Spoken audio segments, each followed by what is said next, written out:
All right. CNN climate change town hall forum happens, right? I watched this video today. And no, I gotta tell you, Andrew, for the longest time, he was kind of like that frog, you know that frog that's like dancing. Hello, my baby. Hello, my darling. Right? And then you like tell your friend, oh look, check out this dancing frog, and then the frog is like, rabbit, rabbit, rabbit. You're like, come on, man. You were just dancing a moment ago. I swear to God, he's very entertaining. Oh, whatever. Look at him. Look at him. Hello, my baby. Hello, my darling. Come on, look. And they look, and it's like, rabbit. Andrew, man, I've watched every video I could find of Andrew Yang. When this guy is in front of a regular audience, I don't know, I shouldn't say a regular audience, just almost any other audience other than prime time, he's totally on point. He's on fire, man. He's better than anything you've ever heard before, man. The guy's absolutely fantastic. But then he started going in first debate. I was like, who? Wasn't a disaster, but good thing he didn't have that much time to speak. I'll be honest. I felt like I wish he had more time, but I also wish he didn't have more time because the more of that dry presentation, I thought it was going to be real boring. Second debate comes by. Guy's knocking it out of the park. Way better than the first one, but still a little bit of. I mean, the environment is weird. I don't know what it's like to actually be on stage there. It must be just hard to hear everybody, and everything's so big. The people are so far away from you. So Andrew Yang is yelling about his universal basic income and his plans to change the world, and it's like, oh my God, okay, it's a little much, I get it, I don't blame him, but now, man, this guy is on point. The guy's on point, man. Guy's doing great, man. I'm so excited. Guy's coming out, man, full barrels, blasting, just ready to go right out of the gate, man.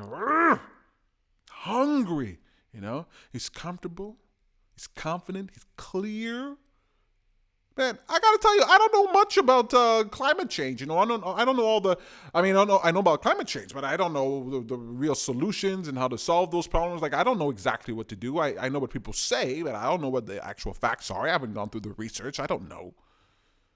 But I listen to Andrew Yang, and I'm like, I think this guy gets it. I think he understands what's going on. He's not just parroting talking points. And this third position that he staked out, right? It's not denial. It's not we got 10 to 12 years to turn this around. It's already too late. We got to move to higher ground. We got to do all the above. We got to innovate and find new solutions, and we got to use nuclear. But we make those nuclear plants modernized by using, what do you call it? Thorium? Fantastic, man. I don't even know what the details are, man. I'm not that bright. I'm not that smart. But man, oh man, oh man, oh man, oh man. Man, oh man, oh man, oh man. He sounded clear. On point. So the CNN, if you haven't seen the CNN climate change town hall, definitely go check it out. Spoiler alert, he did great. I went to look at some other people who were speaking, just to get some reference. And I was surprised. Some other town halls, people aren't applauding. I thought, people are applauding. People aren't applauding. Some of the people didn't do well at all. It was like, ooh, kind of hard to watch. Oh, man, Joe Biden's eye. Did you see Joe Biden's eye? I mean, that sucks. I don't want to make fun of anybody, I just know if that were me, I'd be like, gosh, damn. It's not his fault, right? Things happen to you.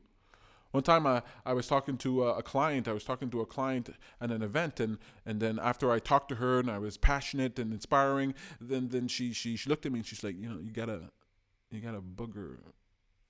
You got like a booger, and I had this big booger on my lip. It's like, ooh, that undercuts my arguments. I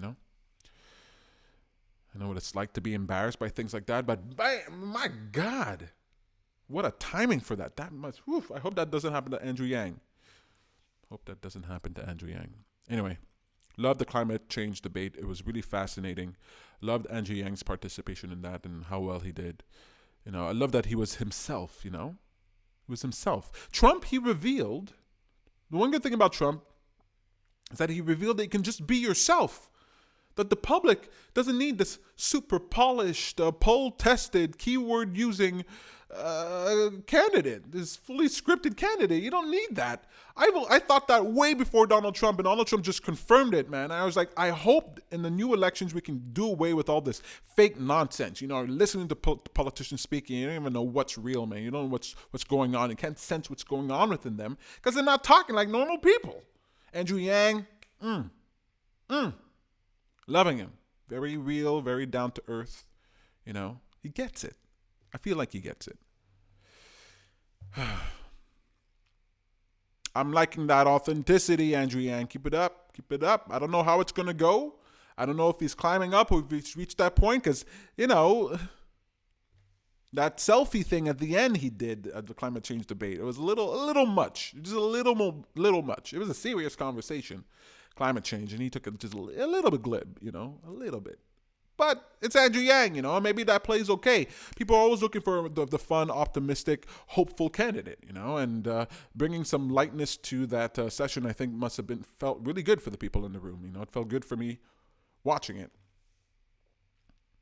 They asked hard questions. I mean, I don't know. It's because my ignorance on the topic, but they seem like tough questions with like well formulated and multi-part questions where you have to remember multiple things and know multiple references. And I was like, wow, what is CNN doing? They're really, if the presidential debates questions were normally like this, I think it'd be fantastic. It felt like real, just hard-hitting questions. I felt like.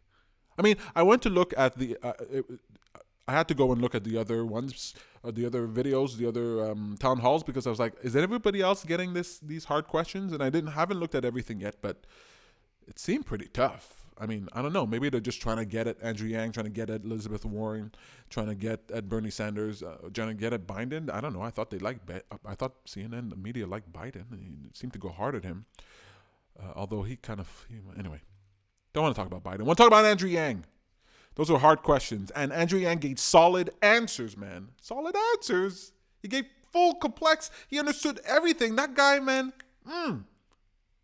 guy's lit. He's on fire. And, I don't know what the right answer is in regards to climate change and all that stuff. I don't know if you need a Green New Deal and a radical overhaul. I don't know any of that stuff. I have my opinions, but I don't know, Don't know enough to recommend to somebody. But what I do look for in politicians, what I do look for in leaders and in entrepreneurs, companies, what I do look for in people are people who understand the value of principle over process. Okay? Process is like the actions that you take, the steps that you take, the examples that you lay out. But a principle is your guiding light. It's how are you going to evaluate what's put before you? How are you going to evaluate what comes forward? A principle is a fundamental belief upon which a belief system can be constructed. And so a principle is at its foundation. Elon Musk talks about this. Elon Musk talks about understanding principles, getting proper principles. And I think Andrew has the right principles, right? Open to everything, listen to everyone, right? Forget the talking points, forget what everybody says, look at the data, right? That's a principle. And that, I think, was far more likely to get you to the truth, far more likely to get you where you are. Maybe the things he set forward, the plans he sets forward are not even going to be the plans. Maybe they're not even good enough. But I think if you care about the principle and you try to figure out what are the actual facts on the ground, what does the data actually tell you, and go from there, then you're far more likely to end up with whatever plan it is, a plan that will work. I think he cares about the issue and he cares about doing it well, and he's not going to just do what's politically good, he's going to do what's actually good. And that principle of doing what's actually good, realistically good, above all else, it's fantastic. So he's not just trying to say things that people will like. He's saying things that people have never heard before. He's talking about it in a way that people don't typically hear this contextualized, and I think it's very powerful. So just solid answers there. Principle over process for sure. I don't know if the audience was like stacked for the candidate who was on stage. Like, I don't know if the audience, the people who were there and applauding and all that, were like people, Yang gangs that were like bussed in or something. Sometimes they do that, like at town halls and things like that. Bernie's town hall, I believe, on Fox News, they brought in a lot of Bernie supporters. And so there's a lot of applause that goes on. You're like, okay, well, is this real applause from people who are hearing this for the first time or who are not really understanding? Or is this applause from like your base, preaching to the choir? So I don't know what the deal is there. I hope to find out. But if that crowd wasn't stacked, if those applause and those laughs and those reactions were genuine and authentic, not genuine and authentic, but from not Yang Gang members, from people who were not in Yang's camp, then it's even more impressive, okay? Wonderfully impressive if that's the case, okay? That turns the video from a 8 to a 9.5, okay? Absolutely fantastic if that crowd wasn't stacked for Andrew Yang.